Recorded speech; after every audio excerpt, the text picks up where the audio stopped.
শাস্ত্র 17 দিন শারীরিক সংসর্গ করতে নিষেধ করেছেন।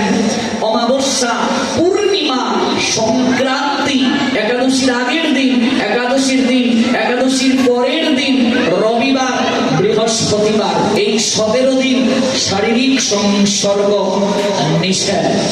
চাতুর্মাস্যেও শারীরিক সংসর্গ নিষেধ। যদি কেউ না পারে ভগবানকে মার্জনা চেয়ে কার্তিক মাসে অবশ্যই স্বামী স্ত্রী শারীরিক সংযম থাকবে, নইলে সেই সমাজ সংসার লক্ষ্মীহারা হবে, দুঃখে তাদের জীবনটা ছেয়ে যাবে। কোনো কিছু যদি কেউ প্রাপ্ত হয় ভোগ করে, ভোগের পর অতৃপ্ততা আসে, ভালো লাগে না। আর যদি ভোগ করতে না পারে, তার হৃদয়ে লালিত বস্তুটি যদি সে না পায়, তখন তার মনে এরকম একটা ক্রোধ ভাব আসে, আমি কি যোগ্য নই, আমি কেন পেলাম না, কেন আমার প্রাপ্তি হলো না। এই জন্য দেখবে ভালোবাসার মানুষটিকে অ্যাসিড মারে, মারে কি মারেন? এটা কিসের দ্বারা? ক্রোধ থেকে। এবার ক্রোধ থেকে কি হয়? সম্মোহ। গীতায় আছে, সম্মোহ থেকে স্মৃতি বিভ্রম, স্মৃতি বিভ্রম থেকে বুদ্ধিনাশ, বুদ্ধিনাশ থেকে সর্বনাশ। গীতায় 2য় অধ্যায়টা পড়বেন। সর্বনাশ থেকে জগতে পুনর্বার বাস হয়, স্মৃতি নষ্ট হয়, মোহ হৃদয়কে আঁকড়ে ধরে, তখন কোনটা ভালো কোনটা মন্দ সে বুঝতে পারে না। তখনই দেখবে অট্টালিকার ছাদ থেকে লাফ দেয়, ফাঁস লেগে মরে, বিষ খেয়ে মরে, জলে ডুবে মরে। এই জীবনের কোনো মূল্য নাই, কেন পেলাম না, আমি কি যোগ্য নই, এই ভাবগুলো আসে। মোহ, সম্মোহ, স্মৃতি বিভ্রম, বুদ্ধিনাশ থেকে। কাউন্সিলিংটা যদি ঠিক মতো করা যায়, এই রোগীদেরকে ফিরিয়ে আনা যায়। এটাও এক প্রকার রোগ। স্মৃতি বিভ্রম, বুদ্ধিনাশ, বুদ্ধিনাশ থেকে তার সর্বনাশ। সর্বনাশ মানে এখানেই শেষ নয়, জগতে পুনরায় তাকে ফিরে আসতে হবে। অপ্রাপ্যমাম নিবর্তন্তে মৃত্যু সংসার বর্তনী। এই সকল কিছুর পশ্চাতে একটাই কারণ, কারণটা হচ্ছে চোখের দোষ। এই জন্য জগৎ বন্ধু সুন্দর যারা এখানে আছো, এই পরম্পরায় দীক্ষিত, একটু পড়বে। দীক্ষা নিলে শুধু হবে না, গ্রন্থগুলো একটু পড়ো। যে আনুগত্যে দীক্ষা নিলে যদি এগুলো না জানো, তাহলে অপরাধ হয় এগুলো। কোনো কারণে যদি বন্ধু সুন্দর নাভির নিচে তার দৃষ্টি পড়ে যেত, হাতটা স্পর্শ হয়ে যেত, তিনি সঙ্গে সঙ্গে হাত দৌত করে তুলসী পত্র স্পর্শ করতেন। ভাবা যায়? কল্পনা করা যায়? কতটা তিনি শরীরের লাবণ্য দেখেছেন, কত সুন্দর ব্রহ্মচর্য ব্রত কিভাবে পালন করতেন। কোন কারণে যদি নিম্নাঙ্গে হাতটা স্পর্শ পর্যন্ত হয়ে যায়, হাত দৌত করে তিনি তুলসী পত্র স্পর্শ করে পরিশুদ্ধ হতেন। স্পিরিচুয়াল পাওয়ার নষ্ট হয়ে যায়। কত কঠোর থেকে কঠোর ভজন তারা করেছেন, যার কারণে আজকে মন্দিরে পুজো পান তারা। অগণিত বিপদগ্রস্ত লোকের পথ প্রদর্শক তারা, অমৃতের প্রতি নিয়ে যাওয়ার জন্য কান্ডারি তারা। সাধনা ছাড়া কিছু হয় না।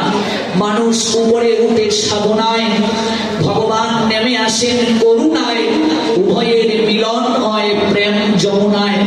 এই জায়গা থেকে এই জায়গায় উঠতে অনেক কষ্ট করতে হয়েছে, একদিনে নয়, বহু জন্মের সৌভাগ্য, সাধনা, সাহচর্য, সাধু সান্নিধ্য মহতের, এগুলো না হলে হয় না। মানুষ উপরে উঠে সাধনায় আর ভগবান নামের করুণায়, উভয়ের মিলন হয় প্রেম যমুনায়। এই চোখের দৃষ্টি যতদিন পর্যন্ত পরিশুদ্ধ না হবে, ততদিন পর্যন্ত চির সুন্দরকে দর্শন করা সম্ভব নয়। বহু প্রমাণ শাস্ত্রে আছে। প্রকৃষ্ট প্রমাণ বিল্বমঙ্গল ঠাকুর, যে বিল্বমঙ্গল ঠাকুর এতটাই কামনাগ্রস্ত ছিলেন, এতটাই কামনাগ্রস্ত, পিতার শ্রাদ্ধ যেদিন, সেই দিন পর্যন্ত তিনি রাত্রিবেলা বেশ্যালয়ে চলে গিয়েছিলেন। ভাবা যায়? কল্পনা করা যায়? নদীর অপারে চিন্তামণি গণিকা বাস করত। তার শারীরিক লাবণ্যে মোহিত হয়ে ব্রাহ্মণের সন্তান হওয়ার পরও ধর্ম বিবর্জিত করে বেশ্যালয়ে পড়ে থাকেন। এই জন্য পিতার মনে বড় দুঃখ করে, আমি যেদিন থাকবো না সেদিন বুঝবে রে, পিতা নামক বটবৃক্ষটা যদি কারো জীবন থেকে চলে যায়, এই সংসারে রুদ্রের তাপ কত ভয়াবহ। বলি তুই ব্রাহ্মণের সন্তান হয়ে এগুলো নিম্ন গতিত সমাজে আমি মুখ দেখাতে পারি না। পুত্রের এই বেহাল দশা দর্শন করে করে চিন্তা করতে করতে তিনি অসুস্থ হয়ে গেলেন, বিছানায় পড়ে গেলেন। মৃত্যুর পূর্বে জানিয়ে গেলেন, বাবা রে, হয়তো তুই একদিন ভালো হবে, কিন্তু আমি নিজেই চোখে দেখে যেতে পারলাম না, দুঃখটা নিয়ে যাচ্ছি আমি। হয়তো এমন একদিন তুই ভালো হবে, অনেক বাবারা বলে না যে তুই ভালো হবে রে, কিন্তু আমি দেখে যেতে পারলাম না। কত সন্তান দেখবে পিতার মনে মায়ের মনে কষ্ট দেয়, অন্যভাবে চলে, অন্য চিন্তা ভাবনা করে, বাবা মা বারবার বুঝায়, বুঝে না।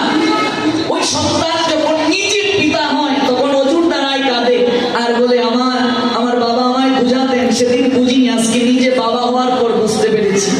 একটা উদাহরণ দিচ্ছি। চৈত্রের খররুদ্র এক যুবক খড়ের চাল ছাইছে, খড়গুলো একটু পরিবর্তন করছে, প্রচন্ড রুদ্র, টিকা যায় না। মা বলছে, বাবা রে নেমে আয়, বিকেল বেলা রুদ্রটা কমলে তারপর ওই খড় পরিবর্তন করবে, নেমে আয়। টিকা যাচ্ছে না, নেমে আয়, কিন্তু শুনছে না, মায়ের কথা শুনছে না। মা বলছি খুব কষ্ট হচ্ছে, শরীর অসুস্থ হয়ে যাবে, পীড়িত হবে, নেমে আয়। যখন নামছে না, কথা শুনছে না মায়ের, মা তখন বাধ্য হয়ে তার নাতিটাকে রুদ্রের মাঝে রেখে এলেন। তার ছোট্ট নাতি আঙ্কুর দেয়, এটাকে রুদ্রের মাঝে বসিয়ে এলেন।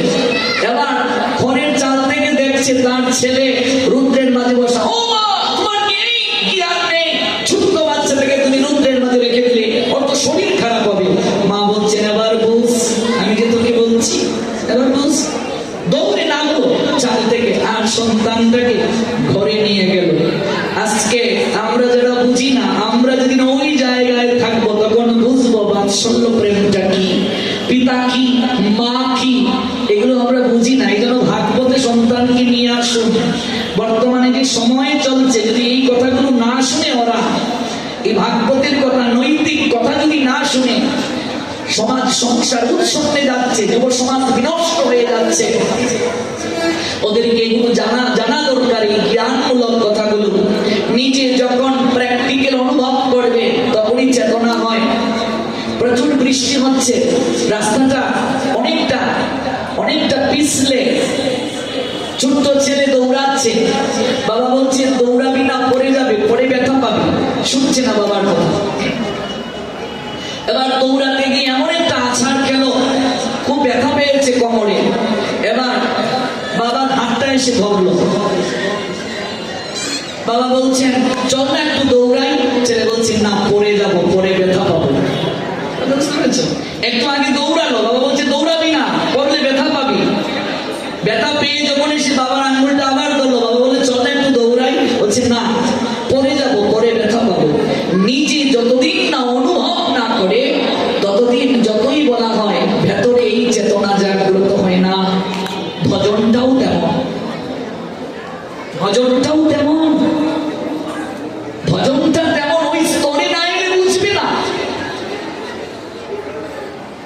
অনেকে বলি, এই কি এত ভোরবেলা উঠা, ঠান্ডা কনকনে,